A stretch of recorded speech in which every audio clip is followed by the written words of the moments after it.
नमस्ते। आप सभी का हार्दिक अभिनंदन विजन क्वेस्ट पर। आज हम लेकर आए हैं आपके सामने अहमदाबाद एयरप्लेन क्रैश की सच्चाई। एक ऐसा हादसा जिसने देश को हिला कर रख दिया। ये केवल एक घटना नहीं, बल्कि जिंदगी और मौत के बीच का असली सच है। आइए जानते हैं उस दिन आखिर क्या हुआ था। 2 जून 2023 भारत के इतिहास का वो काला दिन जब ओडिशा के बालासुर जिले के बहानगा स्टेशन पर हुई थी देश की सबसे भयावह रेल दुर्घटना। करीब 288 जिंदगियां उसी पल हमेशा के लिए थम गईं और 1000 से ज्यादा लोग घायल हो गए। शाम का समय था जब कोरोमंडल एक्सप्रेस, यशवंतपुर हावड़ा एक्सप्रेस और एक मालगाड़ी, तीन ट्रेनें एक साथ हादसे का शिकार हो गईं। पटरी पर लाशें बिखरी पड़ी थीं, घायल लोग मदद के लिए चीख रहे थे और पूरा देश टेलीविजन स्क्रीन पर उस दर्दनाक नज़ारे को देख रहा था। सरकार, एनडीआरएफ, स्थानीय लोग सब रात भर जुटे रहे, किसी को जिंदा निकालने की कोशिश में, किसी की लाश ढकने की मजबूरी में। आज भी वो तस्वीरें हर किसी की आंखों में ताज़ा हैं। और अब उस भयावह रात को पूरे 2 साल हो चुके हैं। समय बीत गया लेकिन घाव अब भी ताज़ा हैं।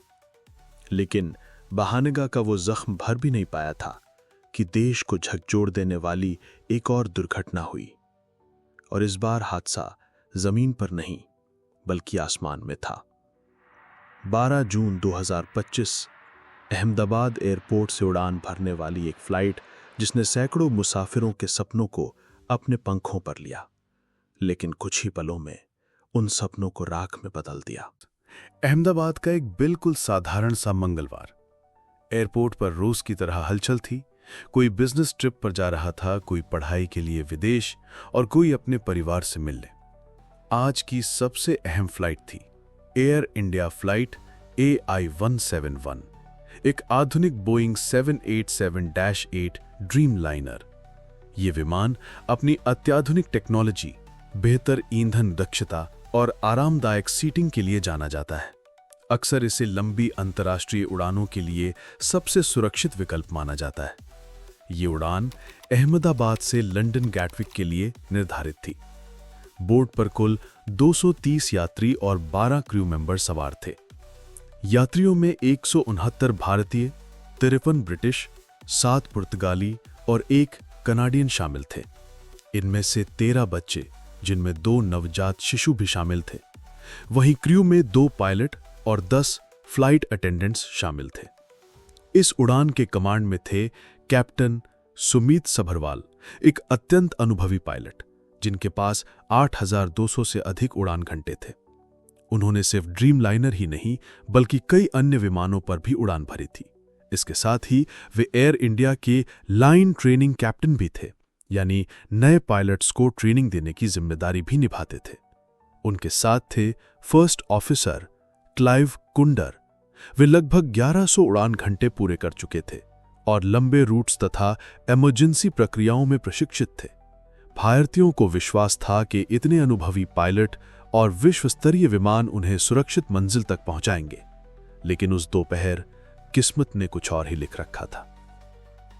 समय 1:38 यानी 13:38। जैसे ही टेक ऑफ की अनुमति मिली, विमान रनवे 2-3 पर तेजी से दौड़ा और कुछ ही सेकंड में आसमान की ओर उठने लगा। लेकिन तभी मौसम अचानक बदल गया।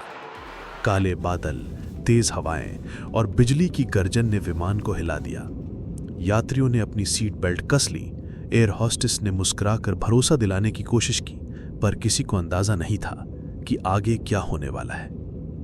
टेक ऑफ के सिर्फ 30 सेकंड बाद, यानी 1:39 पर विमान मुश्किल से 625 फीट की ऊंचाई तक पहुंचा ही था कि अचानक कंट्रोल सिस्टम ने काम करना बंद कर दिया। कॉकपिट में अलार्म लगातार बजने लगे। Warning, warning, system failure, system failure. Radio पर सुनाई दिया, mayday, mayday, mayday, this is AI-171, engine control lost, request immediate assistance. Captain Sumeet Sabharwal और फर्स्ट ऑफिसर क्लाइव कुंडर ने पूरी ताकत से विमान को संभालने की कोशिश की, लेकिन सब कुछ सिर्फ कुछ पलों की बात थी। अचानक जमीन की ओर गिरते विमान की घड़घड़ाहट, जबरदस्त धमाका और आसमान तक उठती आग की लपटें। रेडियो पर अंतिम बार सुनाई दिया, mayday mayday, emergency, pull up pull up. और फिर पूरा अहमदाबाद दहल उठा। 1:40 विमान अचानक गिरा और सीधे बीजे मेडिकल कॉलेज के हॉस्टल ब्लॉक से टकरा गया। तेज धमाका, आसमान तक उठती आग की लपटें, हर तरफ दहशत। लोग अपने घरों से बाहर भागने लगे। चश्मदीदों ने कहा, ऐसा लगा जैसे भूकंप आया हो। और फिर अचानक आसमान में आग का गोला दिखा। घटनास्थल पर भगदड़ मच गई। कुछ ही देर में फायर ब्रिगेड और एम्बुलेंस पहुंची। 15 विशेष वाहन, जिनमें दमकल गाड़ियां, अर्थ मूवर्स और एक्सकवेटर्स शामिल थे, तुरंत राहत और बचाव कार्य में लगा दिए गए। लेकिन आग और धुएं ने चारों तरफ अंधेरा फैला दिया था। मलबे के बीच फंसे लोगों की चीखें पूरे शहर को हिला रही थीं। ये सिर्फ एक हादसा नहीं था, ये अहमदाबाद की सबसे बड़ी त्रासदी बन चुका था। फायर ऑफिसर ने बाद में कहा, ऐसी आग हमने पहले कभी नहीं देखी। पानी या फोम डालते ही लपटें और तेज हो जाती थीं। करीब 45 मिनट बाद आग कुछ हद तक काबू में आई। एम्बुलेंस घायलों को सिविल हॉस्पिटल और आसपास के प्राइवेट अस्पतालों में ले जा रही थी। बोर्ड पर मौजूद 242 लोगों, 230 यात्री और 12 क्रू सदस्य में से 241 की मौके पर ही मौत हो गई, जबकि केवल एक जीवित बचे, ब्रिटिश नागरिक विश्वास कुमार रमेश। इसके अलावा जमीन पर भी 19 लोग मारे गए। कुल 260 जिंदगियां इस त्रासदी की चपेट में आ गईं। रक्त की सख्त जरूरत थी। अहमदाबाद के लोग दिन भर ब्लड डोनर बनकर अस्पतालों में पहुंचते रहे। विश्वास कुमार रमेश जो एकमात्र जीवित बचे, उन्होंने कहा, आग, धुआं और चीखों के बीच मैंने सोचा अब सब खत्म, शायद भगवान ने मुझे बचा लिया। प्रमुख पीड़ित।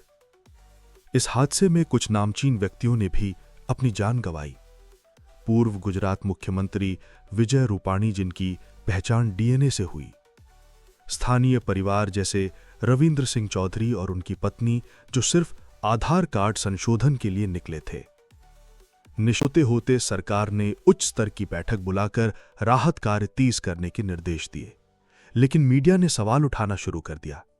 क्या यह तकनीकी खराबी थी? क्या पायलट की कोई चूक बनी, या फिर इस हादसे के पीछे कोई और काला सच छिपा था? हादसे के अगले ही दिन डीजीसीए और सिविल एविएशन मिनिस्ट्री ने जांच का आदेश दिया। अमेरिकी एजेंसी एनटीएसबी और बोइंग के टेक्निकल विशेषज्ञ भी अहमदाबाद पहुंचे, क्योंकि हादसे में शामिल विमान बोइंग ड्रीमलाइनर था। जांच टीम ने मलबे को चारों ओर से सील कर दिया। ब्लैक बॉक्स यानी कॉकपिट वॉइस रिकॉर्डर और फ्लाइट डेटा रिकॉर्डर की खोज शुरू हुई। एक अधिकारी ने मीडिया से कहा, हमें ब्लैक बॉक्स मिल गया है, इससे हादसे की असली वजह सामने आएगी। लेकिन इस बीच कई सवाल खड़े हो चुके थे। अखबारों और न्यूज़ चैनलों ने थ्योरीज उठाईं। क्या विमान का इंजन टेक ऑफ से पहले ही खराब था?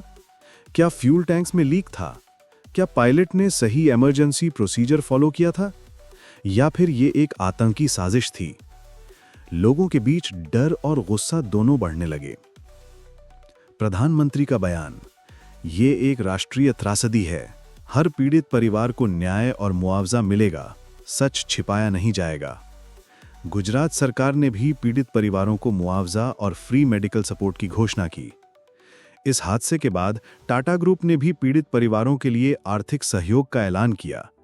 कंपनी ने जख्मी लोगों के इलाज का पूरा खर्च उठाने की जिम्मेदारी ली। टाटा सन्स के चेयरमैन ने कहा, ये केवल एक आर्थिक मदद नहीं, बल्कि हमारी भावनाओं और संवेदनाओं की अभिव्यक्ति है। हम हर प्रभावित परिवार के साथ खड़े हैं। 2 साल पहले बहानगा ट्रेन हादसे ने सैकड़ों परिवारों को तोड़ा था, और अब अहमदाबाद का ये क्रैश फिर वही सवाल छोड़ गया, क्या हम वाकई सुरक्षित हैं?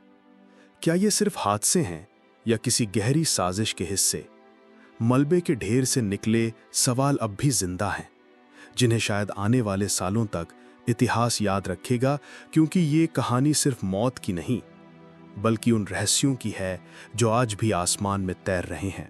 ये थी अहमदाबाद एयरप्लेन क्रैश की पूरी सच्चाई। दोस्तों, अगर आपको ये वीडियो पसंद आया हो तो विजन क्वेस्ट को सब्सक्राइब जरूर करें, क्योंकि मैं अनिल कुमार आपके लिए ऐसी ही सच्ची और रहस्यमय कहानियां यानी रियल ट्रूथ स्टोरीज लाता रहूंगा। और हां, आप अगला वीडियो किस टॉपिक पर देखना चाहते हैं नीचे कमेंट में लिखकर जरूर बताइएगा। जय हिंद।